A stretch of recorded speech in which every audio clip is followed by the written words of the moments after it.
We're back. So it's time to talk about the Constitution. If you think about what the function of a Constitution is, it's basically a document that codifies, what makes up a nation, like what constitutes a nation, hence the name, the Constitution. This is what we are constituted of and by. As the American statesman Henry Clay said, pretty famously, the Constitution of the United States was not made merely for the generation that then existed, but for posterity, unlimited, undefined, endless, perpetual posterity. So that's important to keep in mind. So, like we mentioned, the Constitution as we know it is not what we started with as a nation. The first document we started with was the Articles of Confederation, but you might not have even heard of it because it was not a success. It mandated, and this is so open to interpretation, that states basically be in firm league of friendship with each other. That can mean so many things. Basically, it's just like, don't go to war with each other. That's really all it does. The reason for this is that there was a real fear of centralized government, because that is basically what they just threw off that was the whole point of the revolution, is to throw off the yoke of the government that they had been fighting against. So they're like, okay, no, wait, we didn't just fight and win this revolution only to have a new regime come in and take over our lives. And so this fear really left Congress impotent, meaning there wasn't a whole lot that they could do.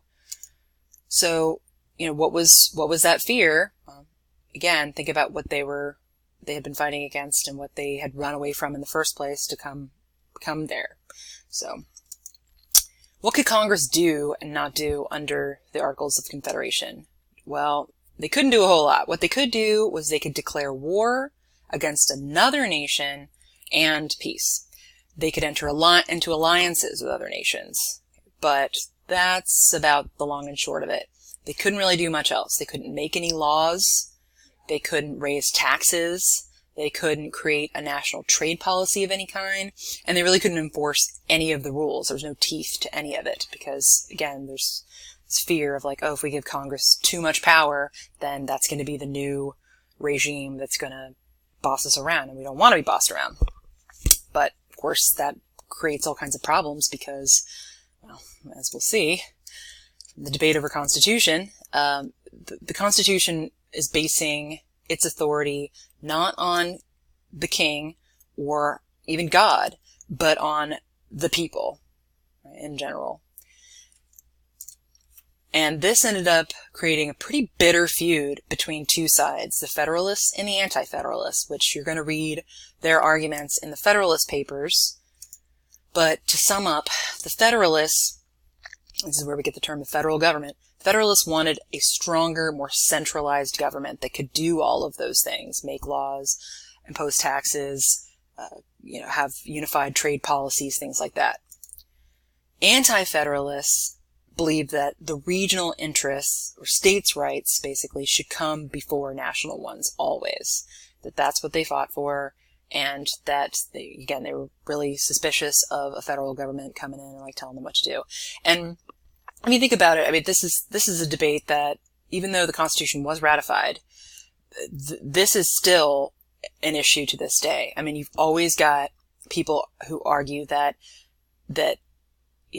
any who are basically against anything that the federal government wants to do or try to impose on a state, right? It could be anything. It could be like free hats for everybody, and people would be like, no, not if the federal government is handing them out. Like, that's a silly thing to say, but it's true though. I mean, they're just staunchly anti-federal government control in all things. They want really limited control by the federal government in favor of more localized state control over things. Whereas on the other side of that, you get people who are like, well, yeah, but like, think about how long it takes certain states to do certain things that they really should be doing, but nobody's making them. Like, I don't know, giving certain people the right to vote, or making certain things illegal or making certain things legal or whatever, when, that's where federal laws come from, which basically are like, no, I mean, we're sorry if you don't think that slavery is wrong, but it doesn't matter. Like, you still can't have it anyway. So Yeah, that's kind of the more federalist side of it. And also the fear of what they call factions, the constant splitting off of groups, which, I mean, we know has happened in terms of religion in America. There's more denominations than you can count, constant splitting off. So they're kind of looking at that, and also looking at, actual fighting that's going on in certain regions where there's certain groups who want to split off from the state that they're a part of and form their own state. Like, there's a Franklin County in North Carolina wanted to create the state of Franklin. They fought over that. It would be a very small state, but they didn't succeed, and that was an example that they used. Like, okay, if every town all of a sudden decides they don't want to be part of the state anymore, they could just secede and just run away, and then we're just going to have way too many factions, and it's going to be total chaos. So, good arguments on both sides, I guess. There's also the ideological debate over just how much freedom people should be allowed to have, right? What the extent of our rights should be. And this is, again, something we still encounter, and it all really boils down to that same kind of question that the Enlightenment philosophers were toying with, which is, how do you view humans? Do you have a more positive view of humans as being like that with freedom they will make good choices and do the right thing? Or do you have a more pessimistic view of humans where if you give them freedom, they will abuse it and they'll do bad things and they'll, form unruly mobs, and you need to keep them on a tight leash. So John Adams was more of a tight leash guy. He argued that humans are innately depraved and they need strong government control to keep everyone from just being out for themselves. Like, if you don't have rules, if you don't have boundaries, if you don't have, draw any of these lines, then humans are just it's gonna be the purge, right? Everybody's just gonna go crazy. Thomas Jefferson, on the other hand, was a more optimistic, kind of Pollyanna about it. He argued that humans are basically good, or at least improvable.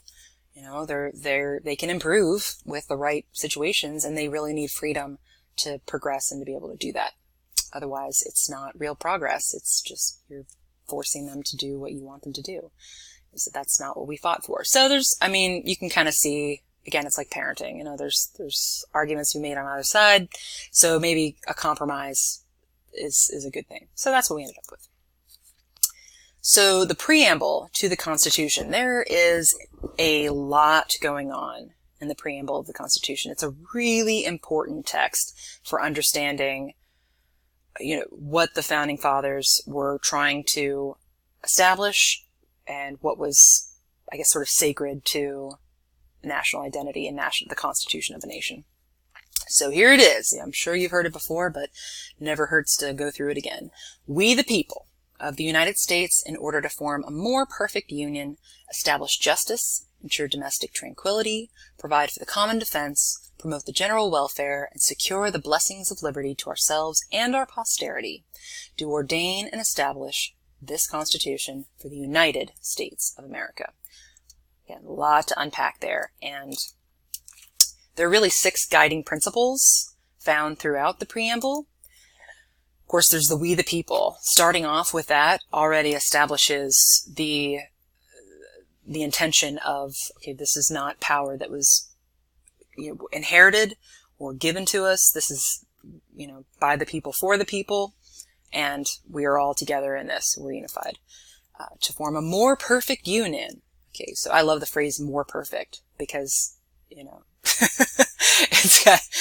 it's like, okay, well, we were pretty perfect before, but now we're even more perfect. Right? I love it. It's like not admitting imperfection, but we could be more perfect, and we are now. To establish justice, so system of laws.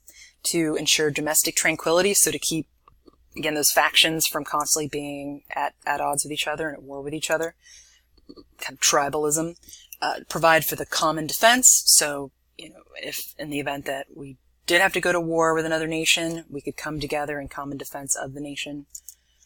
To promote the general welfare, to make sure that everyone is doing well, all of the states are doing well, not just some, and to secure the blessings of liberty that were fought for to ourselves and our future generations, our posterity.